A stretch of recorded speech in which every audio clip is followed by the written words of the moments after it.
اپنی زندگی کے سفر میں اللہ سے منوائیں، میری منت ہے، آئیں پھر اللہ سے منواتے ہیں، حضرت علی کی دعا سنتے ہیں، اور ایسے طریقے سے سنتے ہیں، ایسے جذبے سے سنتے ہیں، ایسے درد سے سنتے ہیں۔ حضرت علی کرم اللہ وجہہ کی دعا اس غم سے، اس جذبے سے، اس درد سے سنتے ہیں حضرت علی کی دعا کہ اللہ سے ہمیں مانگنا ایسے آ جائے۔ ہاں، یہ سبق ہے ہمارے لیے۔ 14 صدیاں پہلے ہمیں سبق ملا، اور یہ ملا کہ او لوگوں، او بندو، آنے والے دور میں طرح طرح کی زندگی کے لوگ آئیں گے، نقشے آئیں گے، صورتیں اور سیرتیں آئیں گی، اور حسن و جمال آئے گا، کبھی کون سی کبھی چیز، پر تمہاری نظر اللہ سے نہ ہٹنے پائے۔ کس سے نہ ہٹنے پائے؟ کس سے؟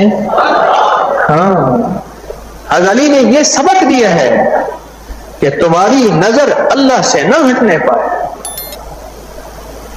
اگر مجھے شیر خدا کہتے ہو، اور واقعی آپ ہیں، اور مجھے حیدر کرار کہتے ہو، واقعی آپ ہیں، مجھے داماد رسول کہتے ہو، واقعی آپ ہیں، یہ سچ ہے، پھر میری بات یہ بھی مانو کہ میں کس سے مانگ رہا ہوں اور کس طرح مانگ رہا ہوں، اور میرے مانگنے میں کتنی ساری ہے، منت ہے، منت ہے، منت ہے۔ تم بھی ایسی منت کرنا اللہ سے مانگنے میں۔ ہاں، ایسے مانگنے میں اللہ کی منت کرنا، اللہ کو ایسے منانا، اور اللہ سے ایسے منوانا، اللہ کو ایسے منانا اور اللہ کو ایسے، ہاں ہاں ہاں، یہ ہے، یہ زندگی کا سبق ہے۔ یہ صرف عربی کے الفاظ نہیں ہیں، اس کے لفظوں پہ غور کریں، اور تنہائی میں بیٹھ کے اپنے گھر میں یہ دعا سنا کریں یا پڑھا کریں۔ اس کے علاوہ بھی ہفتے میں ایک دفعہ یہ عمل کر لیں، ہفتے میں چند بار کر لیں، ہفتے میں 1 مرتبہ کر لیں، 7 مرتبہ کر لیں، روز کر لیں، 11 مرتبہ، چند مرتبہ کر لیں، پر یہ سبق ہے، یہ صرف دعا نہیں ہے۔ دیکھو بات سنو، ایک ہے دعاؤں کا پڑھنا، ایک ہے دعاؤں کا مانگنا۔ حضرت علی نے دعا پڑھی نہیں، مانگی ہے۔ ہم ابھی پڑھیں اور پھر ساتھ مانگیں بھی صحیح، اور مانگنے کا سلیقہ سیکھیں۔ اس لیے کہتے ہیں مجھے کچھ خبر نہیں تھی تیرا درد کیا ہے یا رب، تیرے عاشقوں سے سیکھا، تیرے سنگ در پہ مرنا، مجھے آ گیا ہے جینا، مجھے آ گیا ہے مرنا۔ ان ہستی نے مرنا جینا سکھایا ہے، ان ہستیوں نے ہمیں زندگی کے سبق دیے ہیں، عروج کے بھی، زوال کے بھی، شوکت کے بھی، شہنشاہیت کے بھی۔ ہم نے تو یہ سیکھنا ہے، ہم نے تو یہ سیکھنا ہے۔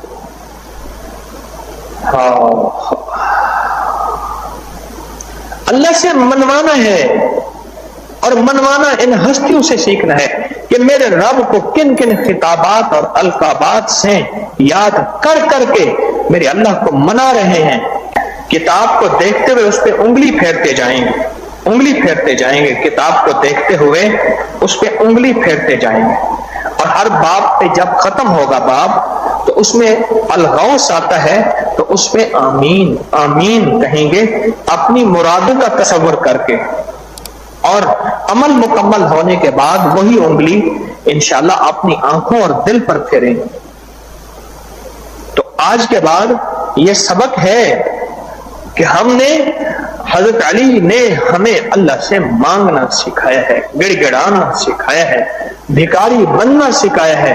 وہ 2 رکعت نماز نفل حاجت، 3 دفعہ سورۃ یاسین ہو، حضرت علی کی دعا ہو، فرض نماز کے بعد دعا ہو، ذکر ہو، تسبیحات ہو، وظیفہ ہو، یا آپ کو روحانی جانثاروں کا عمل دیا ہے، روحانی جانثاروں کا عمل دیا ہے، اس میں اللہ سے منوانا ہو، یا آپ کو کوئی روحانی ٹارگٹ دیا ہے یا روحانی عمل دیا ہے، اس میں منوانا ہو، ہمیں تو اللہ سے منوانا ان ہستیوں نے سکھایا ہے۔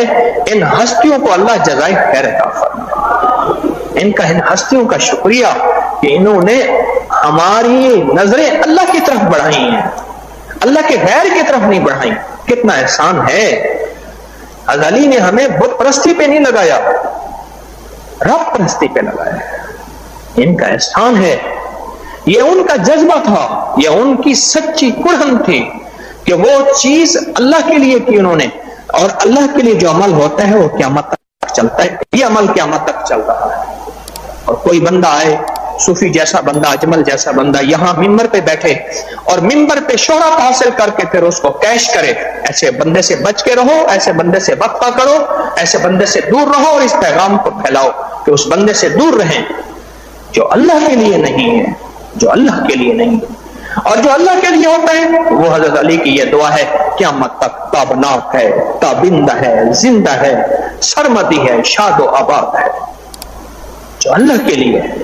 اور جو اللہ کے لیے نہیں ہوتی وہ ذات کے لیے ہوتی ہے، اور ذات مفادات لے لیتی ہے۔ جیسے بندہ آیا تسبیح خانے کے ممبر پہ آ کے مفادات لے کے پھر اس کے بعد اس نے اپنی ذات کے لیے مفادات لیے، ایسے بندے سے دور رہنا۔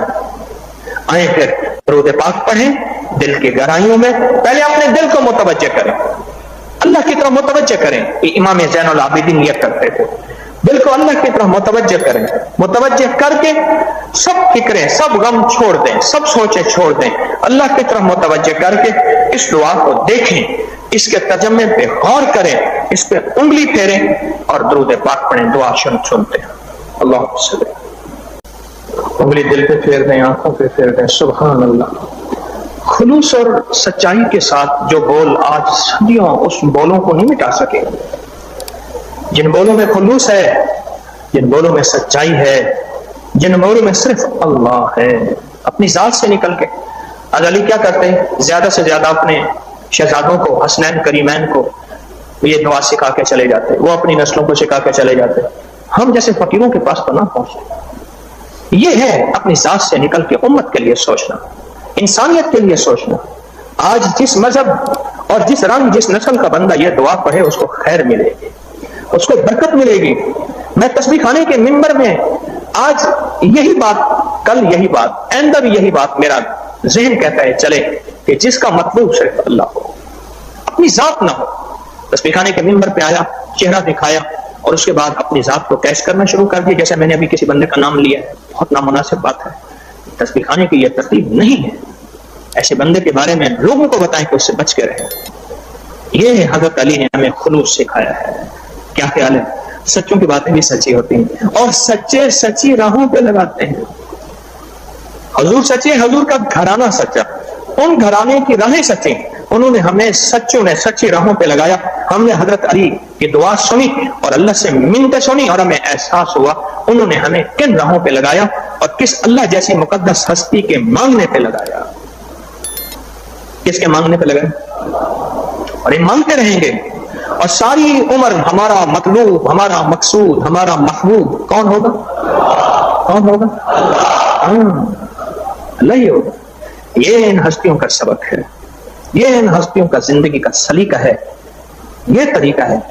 اللہ پاک ان ہستیوں کو اپنی شان کے مطابق جزائے خیر عطا فرمائے۔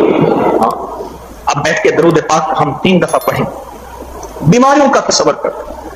اور اتنی شفا ہے اس میں، اتنی شفا ہے، اتنا شفا ہے کہ جب سے یہ درود پاک پڑھنے کا عمل شروع ہوا ہے اتنے واقعات مل رہے ہیں لوگوں کے کہ آپ ابھی ہم بیٹھ کے 3 بار درود پاک پڑھیں گے، وہ 3 بار نہیں ہوگا، 3 بار نہیں ہوگا۔ اس وقت یہاں کا مجمع، یہاں کی خواتین کا مجمع، پوری دنیا ہمارے ساتھ براہ راست ہے، اس کا مجمع، پھر بعد میں سننے والوں کا مجمع، لاکھوں لاکھوں اور لاکھوں درود پاک بیٹھ کے ہم پڑھیں گے، جسمانی اور روحانی بیماریوں کی نیت کر کے، اپنی بھی، اپنے گھر، اپنے رشتہ دار، تسبیح خانے کے مخلصین، ان سب کا تصور کر کے پڑھیں گے۔ پڑھیں اللہم صلی علی محمد بعدد کل دائن و دوائن وبارک وسلم۔ سبحان اللہ، کیا مبارک درود ہے کہ جسمانی روحانی بیماریاں وہ جادو ہیں، جنات ہیں، وہ لا علاج بیماریاں ہیں، وہ بے اولادی ہے، وہ کوئی تصور ہے اس کے لیے انوکھا ہے۔ پھر پڑھیں اللہم صلی علی محمد بعدد کل دائن و دوائن وبارک وسلم۔ اگر اس مجمع میں کوئی ایسا ہوگا، رب کا کوئی ایسا رنگا ہوا بندہ ہوگا یا مجمع میں نہیں ہوگا کوئی جنات میں ہوگا، شاید جنات میں ہو. اچھا جنات چلو فرشتے تو ہیں، سچ بات ہے، فرشتے بھی ہمارے ساتھ پڑھ رہے، اور پوری دنیا میں کوئی اللہ کی بندی اور بندہ وہ ہمارے ساتھ درود شفا پڑھ رہا ہے، اور درود شفا روگوں، دکھوں، تکلیفوں، مشکلوں کا آخری حل ہے. پھر پڑھیں اللہم صلی علی محمد بعدد کل داء و دواء وبارک وسلم آمین. اب یہ سارا درود اور اپنی تمام نفلی عبادات، قرآن تلاوت، پورے ہفتے کی نفلی عبادات ہم کیوں نہ اپنے پیاروں کو دے دیں، اپنے مرحومین کو دے دیں، اور اپنی دنیا سے رخصت والوں کو دے دیں. اپنی والدہ ہے، والد ہے، بہن ہے، بھائی ہیں، دادا پردادا، نسل در نسل پچھلی نسلوں کو جن کی قبروں کے نشان مٹ گئے انتظار میں ہے، کوئی ہمیں ایک ذرہ دے دیتا. حدیث میں آتا ہے شب جمعہ، جیسے آج شب جمعہ ہے، روحیں گھر کے دروازے کے باہر آ کے صدائیں لگاتی ہیں. حدیث میں ہے صدائیں لگاتی ہیں، ہمیں کوئی حصہ، ہمیں کوئی صدقہ، ہمیں کوئی دعا. ہمیں گھر والے غفلت میں ہوتے ہیں. آج اپنی روحوں کو، اپنے بڑوں کی روحوں کو، اپنے پیاروں کی روحوں کو خوش ہوگی، کہیں گے کہاں تسبیح کھانے جاتے ہو، پھر جاؤ وہاں جا کے ہمارے لیے ہدیے لے آؤ، تحفے لے آؤ.